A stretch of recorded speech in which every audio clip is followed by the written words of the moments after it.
more on the news that a man has died in a suspected shooting at a house in Surrey, which had been rented for a private party. Several others suffered serious injuries as a result of the incident early this morning in the small village of Headley. Reporter Amelia Papadopoulos is there.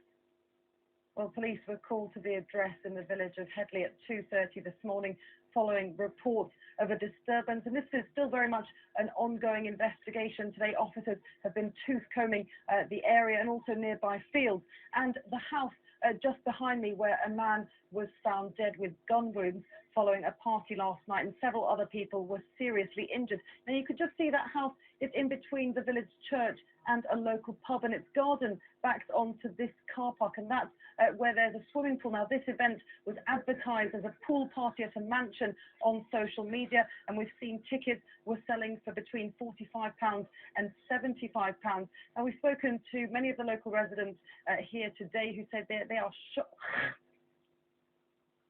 We're going to do that again. My apologies. Clearly there was things weren't quite going according to plan with that report from Amelia Papadopoulos. I can tell you earlier that Surrey Police did give an update on that investigation.